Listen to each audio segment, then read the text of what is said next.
ఈరోజు మరి దళిత గిరిజన ఆత్మగౌరవ దండోర యాత్రలో భాగంగా దళితులందరికీ కూడా దళిత బంధు పథకాన్ని వర్తింపచేయాలన్నటువంటి ఏకైక లక్ష్యంతో మరి రాష్ట్ర పార్టీ అధ్యక్షులు రేవంత్ రెడ్డి గారు ఇచ్చినటువంటి పిలుపు మేరకు ఈరోజు దీక్షలో కూర్చున్న నా సోదరుడు రాఘవేందర్ రెడ్డి గారికి, జిల్లా అధ్యక్షుడు నరసింహన్న గారికి, ఎన్ఎస్యుఎస్ ప్రెసిడెంట్ బల్మూర్ వెంకట్ గారికి, అదే విధంగా దేప భాస్కరన్న గారికి, జంగన్న గారికి, మరియు రవికిరణ్ మీ యూత్ అధ్యక్షుడు రవికాంత్ గారికి, రమేష్ అన్నకు, అదే విధంగా ప్రభాకర్ రెడ్డికి, ఎన్ఎస్ఐ జిల్లా అధ్యక్షుడు విష్ణు గారికి, బంగారు బాబు గారికి, గోవర్ధన్ రెడ్డి గారికి, మల్లారెడ్డి గారికి, శ్రీధర్ రెడ్డి గారికి, శశిధర్ రెడ్డి గారికి, అదే విధంగా రాజేందర్ రెడ్డి గారికి, మధు, ప్రవీణ్ ఇందాక మాట్లాడినటువంటి ప్రవీణ్ గారికి, ఇంకా సోదరులు చాలామంది ఉన్నారు. మరి నేను శివకుమార్ గారికి, పేరు పేరున ప్రతి ఒక్కరికి, పత్రికా మీడియా సోదరులకు, మరి మద్దతుగా వచ్చినటువంటి మా అక్కలకు, అన్నలకు, తమ్ముళ్లకు పేరు పేరున దళిత గిరిజన ఆదివాసీ ఆత్మగౌరవ దండోరా ధన్యవాదాలను తెలియజేస్తా ఉన్నాను తలవంచి. ఈరోజు మీరు చూస్తూ ఉన్నారు, ఇవాళ దళిత బంధు ఎక్కడొచ్చిందంటే మరి అధికార పార్టీ నుంచి ఒక మంత్రి పదవికి రాజీనామా చేస్తే హుజరాబాద్లో ఇచ్చారు.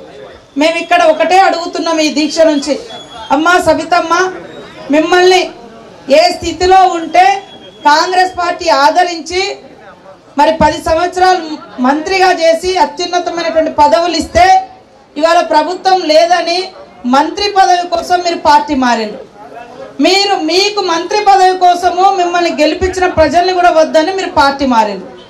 కాబట్టి దయచేసి ఇక్కడ ఉన్నటువంటి ప్రజలందరూ కూడా మాకు కూడా దళిత బంధు కావాలి, మాకు కూడా గిరిజన బంధు కావాలి, మాకు కూడా మైనార్టీ బంధు కావాలి, మాకు కూడా బహుజన బంధు కావాలి, పేదవాళ్ళకు కూడా వేరే కులాలలో పెద్ద కులాలలో పుట్టానో చెప్పుకున్నప్పటికీ కనీసం పూటగడనటువంటి పేదోళ్ళకు కూడా ఇలాంటి 10 లక్షలు ఈ నియోజకవర్గంలో అడుగుతున్నారు. మీకు ఒక్కసారి ఒక్క టర్ము పదవి లేకుండానే మీరు పార్టీ మారి పదవి తెచ్చుకున్నారు, మంత్రి అయినరు. మరి మిమ్మల్ని గెలిపించినటువంటి ప్రజలకు మీరేం చేసిరో ఒక్కసారి చెప్పండి. ఇవాళ రోడ్డు సిచ్యువేషన్ చూస్తే కూడా ఎంత ఘోరంగా ఉందో అర్థమవుతుంది. ఆ రోజు కాంగ్రెస్ ప్రభుత్వమే ఇక్కడ గృహ కల్పన ద్వారా 1200 ఇండ్లు ఇచ్చింది.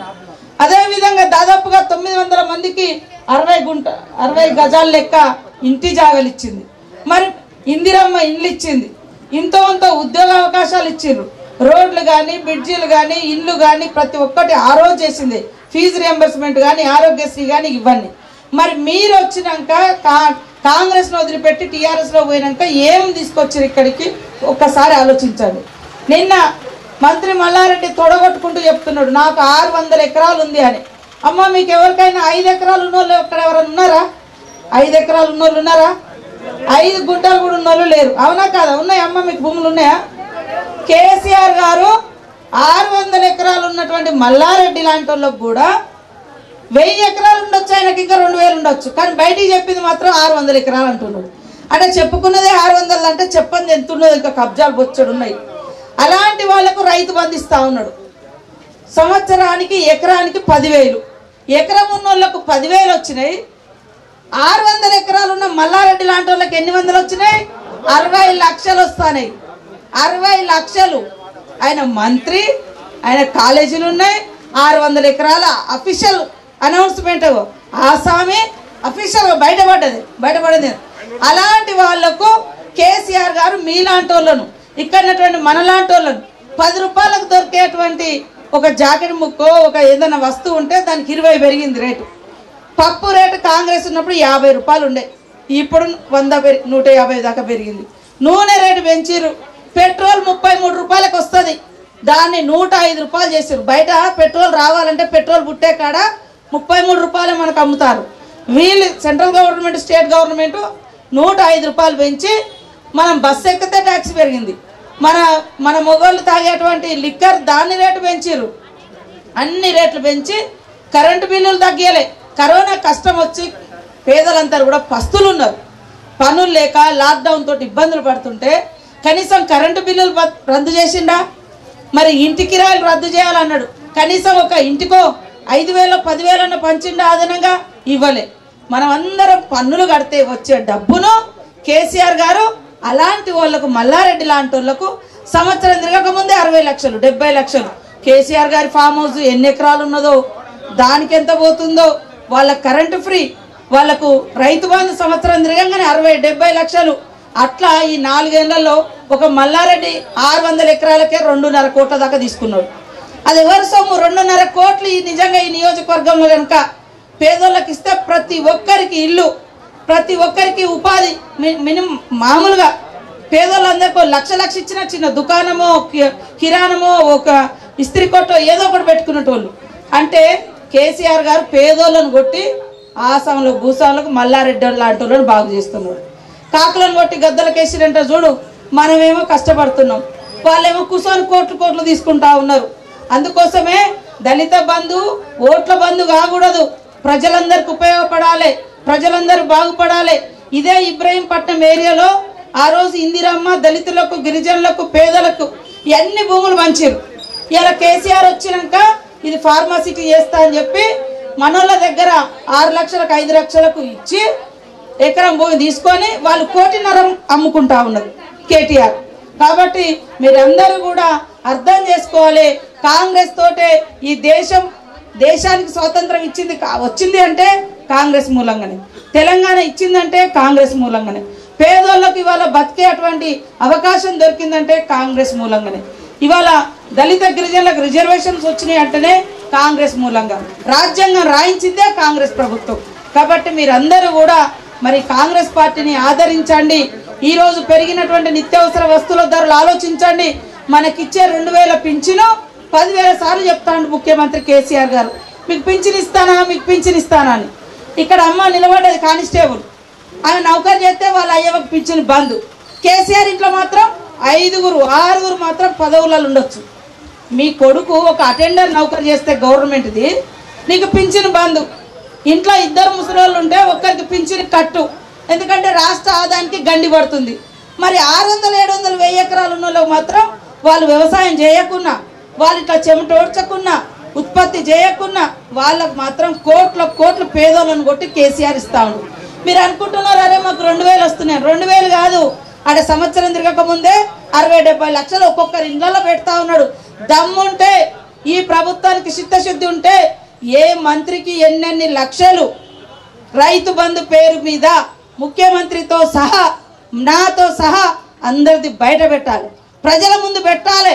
ఎందుకంటే వ్యవసాయదారులు అని చెప్పి వ్యవసాయంతో సంబంధం లేనటువంటి వాళ్ళకు పేదోళ్ళ వంచండి, ఇట్లాంటి వాళ్ళకు గుడిసెలేయించండి, ఇల్లు కట్టియండి, వాళ్ళ పిల్లలకు లోన్లు ఇవ్వండి, వాళ్ళ పిల్లలకు కార్పొరేట్ వైద్యాన్ని ఇవ్వండి. అరే కరోనా కష్టకాలంలో చచ్చిపోతా ఉన్నారు, డబ్బులు లేక ప్రైవేట్ హాస్పిటల్లో పోలేకపోతున్నారంటే కనీసం ఫ్రీ ట్రీట్మెంట్ ఇవ్వాలంటే కూడా ఇవ్వలేదే.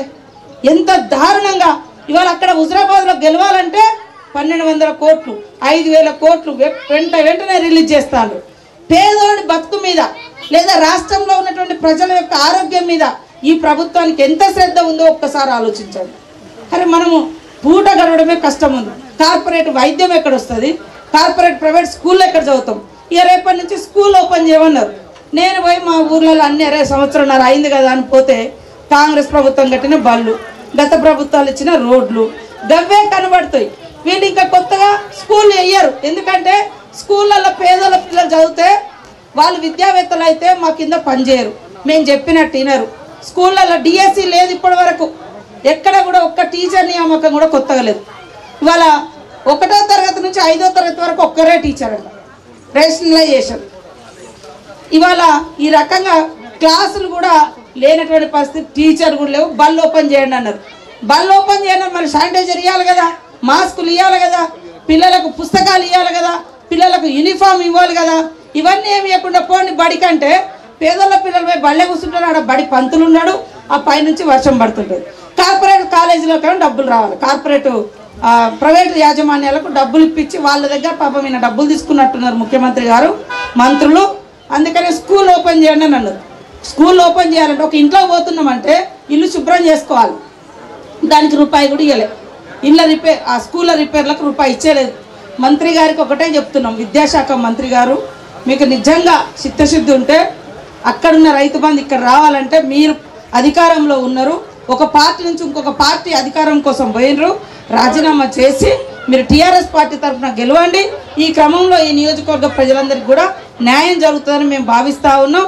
అందరూ కూడా ఇవాళ పేద బిడ్డలందరూ అదేవిధంగా అన్ని కులాలు అన్ని వర్గాల బిడ్డల్ని ఆదరించి ఐక్యం చేసి అందరి సంక్షేమం కోసం ఆలోచించే పార్టీ కాంగ్రెస్ పార్టీ.